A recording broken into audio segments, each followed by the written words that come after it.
Good evening everyone. This is Abhishek Chandola and you are watching my channel Chandola Classes. पिछली दो video में हम लोगों ने बिजनेस स्टडीज के दो इंपॉर्टेंट चैप्टर्स के एमसीक्यूज के बारे में डिस्कशन किया था. चैप्टर्स थे nature and significance of management और प्रिंसिपल ऑफ मैनेजमेंट. आज जिस चैप्टर के बारे में बात कर रहे हैं वो है बिजनेस इन्वायरमेंट और इसके कुछ इंपॉर्टेंट एमसीक्यूज के बारे में आज हम लोग डिस्कशन करेंगे जो आपके बोर्ड एग्जामिनेशन के पॉइंट ऑफ व्यू से काफी ज्यादा इंपॉर्टेंट हो जाते हैं. तो स्टार्ट करते हैं. पहला क्वेश्चन है इसमें, these days consumers are making eco-friendly and healthy choices and are saying no to all things made of plastic and replacing it with stainless steel and ceramic containers, thus forcing business to change as well. Identify the feature of business environment highlighted above. यहाँ पे features के बारे में बात कर रहा है कि कौन सा फीचर है, तो उसके लिए हमें यहाँ पे ये देखना है कि क्या कह रहा है. These days the consumer are making eco-friendly and healthy choices and are saying no to all the things made up of plastic, ठीक है, and replacing plastic with stainless steel. Okay, चलिए ये तो ठीक है. उसके बाद उसने कहा thus forcing business to change as well. Okay, यहाँ पे क्या है, ये एक तरीके से क्या था कि ये प्रॉब्लम वहां पे अराइज हुई जिसने कहीं ना कहीं जो है बिजनेस को भी चेंज करने के लिए, है ना, कहीं ना कहीं बिजनेस को भी चेंज करने के लिए प्रमोट, मतलब एक तरीके से इंकरेज किया कि बिजनेस भी अपने आप को चेंज करे. तो कौन सा फीचर हो सकता है? Totality of external forces? बिल्कुल नहीं. Specific and general forces? ये भी नहीं. Inter related? Yes, this is inter related. ये क्या है? प्रॉब्लम के साथ इंटर रिलेटेड है कि भाई आइडेंटिफाई किया आपने प्रॉब्लम को, या आप बोल सकते हैं कि आपने उसको एज एन अपॉर्चुनिटी आइडेंटिफाई किया और उसके बाद आपने खुद के अपने बिजनेस को उसके अकॉर्डिंग क्या किया, चेंज किया. The correct answer is interrelatedness. बिल्कुल सही. The second question is, in some cases new regulation can lead to increased uncertainty and volatility in the stock market. Okay, कुछ जो नए रेगुलेशंस होते हैं वो आपके स्टॉक मार्केट में कुछ वोलेटिलिटी लेके आ जाते हैं. Okay, as investor may be unsecure about how to regulations will impact the companies and industries will be affected. This can lead to short-term fluctuation. This can lead to be short-term fluctuation in stock prices as investor adjust their position. Identify the features या characteristics, एक ही बात है, of business environment reflected here. Complexity बिल्कुल नहीं. Dynamic बिल्कुल नहीं. Uncertainty yes. Relativity भी नहीं. Okay, the correct answer is C, uncertainty. The third is, Modi government is going to start zero FIR for the first time after 75 years of the independence for the convenience of the citizens. With the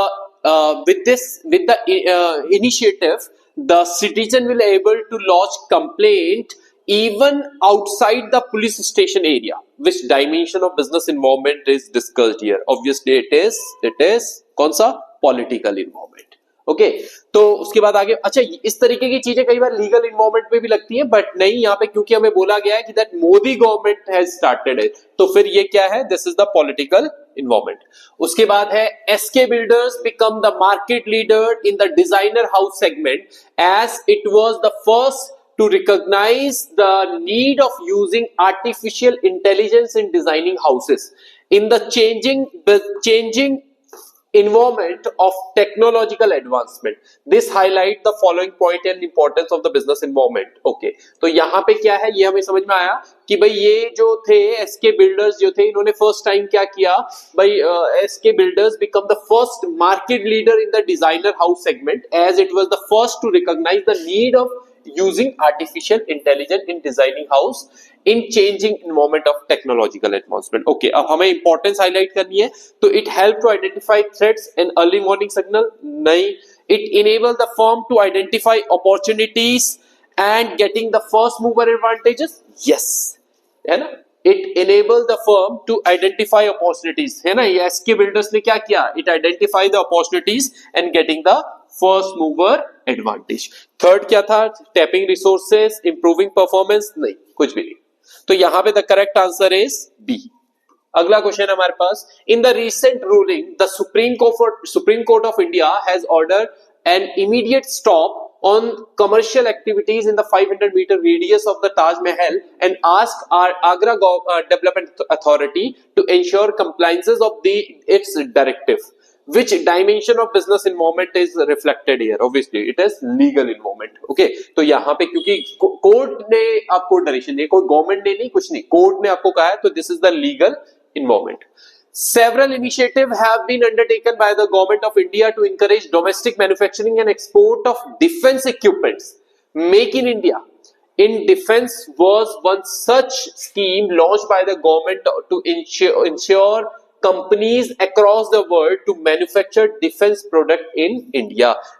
To which dimension of business involvement does the above case relates to? आपके पास चार option है, एक आपके पास economic, एक आपके legal, एक आपके पास political और एक आपके पास social. Obviously it is related to government of India, तो this is political involvement. The next is okay, the advent of top GPT in the information technology industry. Companies have started investing in artificial intelligence in order to fulfill the expectation of the customer. Largely, the customer are showing a positive attitude to the new artificial intelligence based talkboard. Identify the dimension of business involvement being referred here. देखो यहाँ पे कौन कौन से business involvement है, आप अगर देखोगे तो आर्टिफिशियल इंटेलिजेंस के बारे में बात हो रही है, यानी ये किसके बारे में बात हो रही है? टेक्नोलॉजी के बारे में बात हो रही है. दूसरी चीज क्या है, ये कह रहा है fulfil the expectation of customer. जहां पे भी कस्टमर एक्सपेक्टेशन की बात होती है, customer expectation is related to किससे? Social involvement. किससे रिलेटेड होता है? सोशल. तो दो इन्वॉल्वमेंट यहाँ पे हमें देखने को मिल रहा है, एक है technological and social. The answer is B.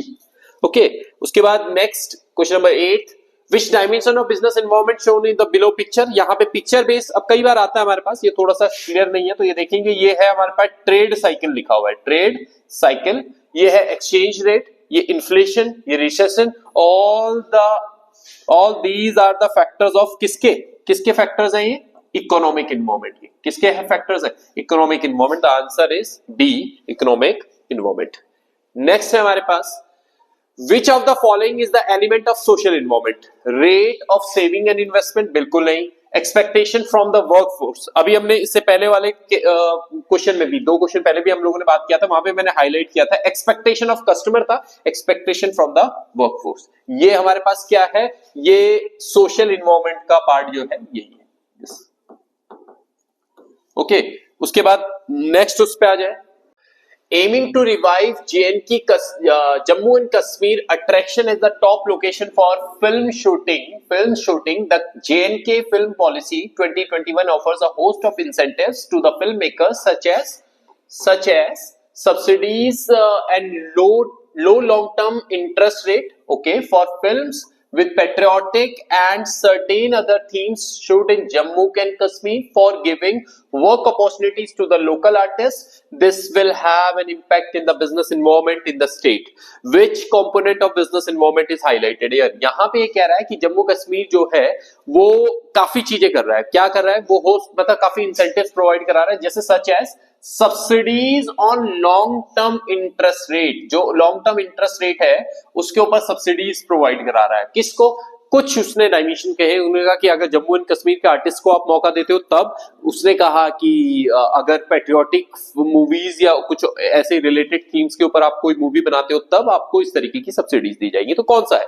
यहाँ पे देखा जाए तो ये सारी चीजें क्या करें, कहीं ना कहीं इकोनॉमिक कंट्रीब्यूशन. ये क्या है? क्योंकि आपके पास सब्सिडीज के बारे में बात हो रही है, लॉन्ग टर्म इंटरेस्ट रेट के बारे में बात हो रही है, तो यह the correct answer is economic involvement. Okay, next उस पे आते हैं. अगला है this is assertion and reason based questions. ठीक है, तो ये कह रहा है uncertainty is a feature of the business involvement due to unpredictable external forces. Yes, okay, है ना, क्योंकि अनप्रिडिक्टेबल एक्सटर्नल फोर्सेस है, उसकी वजह से ही अनसर्टेनिटी जो है मतलब उसी का एक फीचर है. बिल्कुल सही बात है.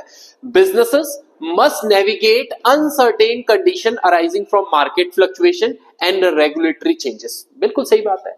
है ना, कि बिजनेस क्या करना चाहिए, बिजनेस को क्या करना चाहिए, नेविगेट करना चाहिए किस चीज को, this uncertain condition arising from the market fluctuation, जो मार्केट फ्लक्चुएशन की वजह से हो रही है एंड रेगुलेटरी चेंजेस की वजह से हो रही है। तो आई थिंक असर्शन भी सही है, रीजन भी सही है, और रीजन कहीं ना कहीं असर्शन को जस्टिफाई कर रहा है। The correct answer is A. Okay, तो अगला हम लोग देखें, फिर assertion and reason based question है, first mover advantage enable businesses to capture market share by introducing innovative product. Okay, first mover advantage यानी सबसे पहले ग्रैप अगर आप कर दो तो ऑब्वियसली आपके पास एक एडवांटेज होता है कि आप क्या करो, मार्केट शेयर को कैप्चर कर पाओ और एक अच्छा इनोवेटिव प्रोडक्ट को मार्केट में इंट्रोड्यूस कर पाओ, ये तो ठीक है।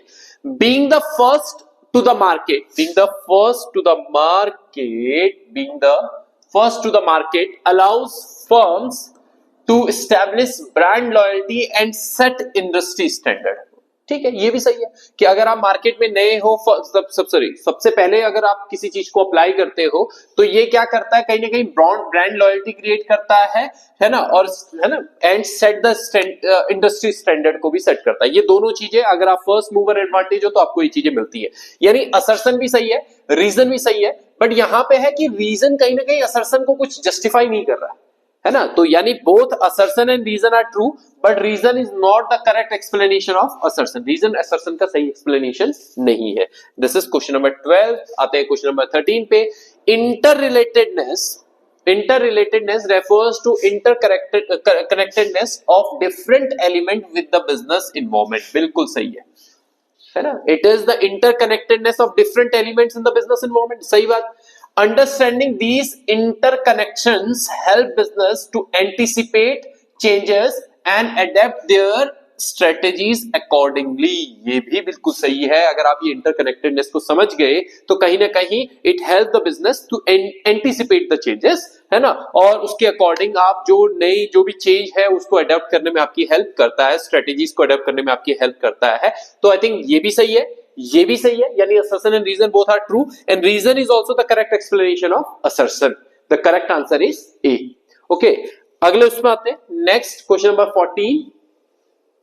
ये स्टेटमेंट बेस्ड क्वेश्चन है, जो ये कह रहा है the significance of political condition in businesses lies the predictability of business activities under stable political condition. बिल्कुल सही बात है, यही तो वो करता है। वो क्या करता है कि भाई पॉलिटिकल इन्वायरमेंट क्या करता है, प्रेडिक्टेबिलिटी है किस चीज की, बिजनेस एक्टिविटीज की, किस में, अगर आपकी एक स्टेबल पॉलिटिकल कंडीशन रहेगी उसके अंडर आपकी क्या, अगर एक स्टेबल पॉलिटिकल कंडीशन है तो आपके बिजनेस किस तरीके से काम करेगा, तो वो आप प्रेडिक्ट करते हो। Okay, there may be uncertainty of business activities due to political unrest and threats to the law and order। बिल्कुल सही बात है, अगर पॉलिटिकल स्टेबिलिटी नहीं है तो ये कहीं ना कहीं बिजनेस में एक अनसर्टेनिटी जो है वो क्रिएट करता है। स्टेटमेंट, अब स्टेटमेंट बेस्ड क्वेश्चन का ये फायदा रहता है कि हमें इसकी रिलेशन चेक करने की जरूरत नहीं है कि क्या वो उससे रिलेटेड है भी कि नहीं है, क्या उसका एक्सप्लेनेशन है कि नहीं है, ये दोनों सही है। बोथ द स्टेटमेंट, यानी the correct answer is C, both statement are correct. Okay, next है हमारे पास 15th, dash is considered as the major element of political environment. इनमें से पॉलिटिकल इन्वायरमेंट का मेजर एलिमेंट कौन सा है, ठीक है, देखते हैं, the extent and nature of government intervention in business. वैसे तो यही है पॉलिटिकल इन्वायरमेंट का, और भी देखते हैं, planned outlay in public and private sector, बिल्कुल नहीं। एक्सपेक्टेशन फ्रॉम द वर्क, ये तो सोशल में आता है। Administrative order issued by the government authorities, ये लीगल में आता है। तो कौन सा है, पॉलिटिकल, है ना, the correct answer is A. Okay, उसके बाद आगे बात करें 16 statement first, demonetisation involves the discontinuation of currencies units legal status. ये तो हुआ था डिमोनेटाइजेशन में, क्या हुआ, लीगल जो मतलब जो करेंसीज थी उनको लीगल जो करेंसी है वो उनसे हटाया गया, ठीक है, बिल्कुल सही है। Demonetisation is the process undertake by government to introduce new currency notes, ये भी सही है ना भाई, it is the process which was undertaken by the government to introduce to print the new currencies। बिल्कुल सही बात है, तो ठीक है, द करेक्ट आंसर इज दो, मतलब दोनों ही स्टेटमेंट सही है, the correct answer is C, both statement are correct.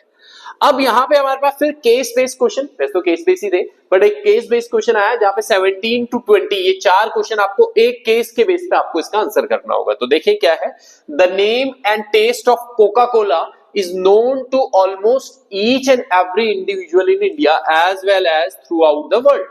Okay, this carbonated soft drink hold the most market share in the soft drink market and got itself a specific seat in each and every gathering. बिल्कुल सही बात.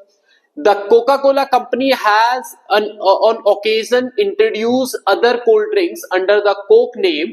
The most common of these are Diet Coke along with other including caffeine-free Coca-Cola, Diet Coke, caffeine-free Coca-Cola. अच्छा repeat हो गया. Okay, zero sugar, Coca-Cola cherry, Coca-Cola vanilla, and the list goes on.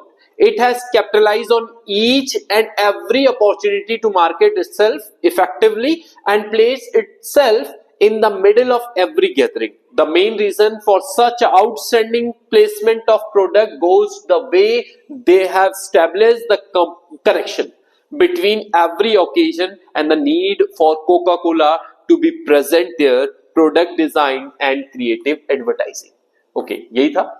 तो उसने बताया Coca Cola के बारे में, उसने काफी चीजें इसमें मेंशन की कि कोका कोला के कौन कौन से प्रोडक्ट है. उसने कहा कोका कोला ने भाई एक सोशल गैदरिंग में अपनी एक जगह बनाई है ना. दिस इज हाउ, मतलब दिस इज व्हाई कि भाई उन्होंने this how they present their product. उन्होंने अपने प्रोडक्ट को किस तरीके से प्रेजेंट किया है ना, और किस तरीके से उन्होंने अपने कनेक्शन स्टैब्लिश किए किसके बीच में, अपने प्रोडक्ट के और अल्टीमेट कस्टमर्स के बीच में, है ना. चले देखिए यहाँ पे. तो in the context of above given case, identify one valid importance of business involvement. कोई एक वो बताना है हमें. तो क्या क्या है? पहला, enable a firm to identify opportunities and getting the first mover advantage. Yes, है ना भाई. उन्होंने क्या किया, अपॉर्चुनिटी को आइडेंटिफाई किया और फर्स्ट मूवर एडवांटेज बने. तो है ना, यही होना चाहिए. अनसर्टेनिटी जैसा कुछ है नहीं, डिले इन एक्शन भी नहीं था, एंड परवेसिव फंक्शन भी नहीं था. The correct answer is A, identify the opportunities and getting the first mover advantage. दूसरा क्या है, identify the feature of business involvement which the Coca Cola company manage to get in the favour. Complex, specific and general forces, futuristic, mental exercise. यहां पे आप देखेंगे तो ना तो ये मेंटल एक्सरसाइज है, ना फ्यूचरिस्टिक है, ना ये कॉम्प्लेक्स है. तो it is specific and general forces. तो ये आपके पास है. तीसरा 19th क्वेश्चन पे है, which business involvement did Coca Cola majorly tap into. कौन सा है? Obviously social involvement. कौन सा है ये? This is social involvement.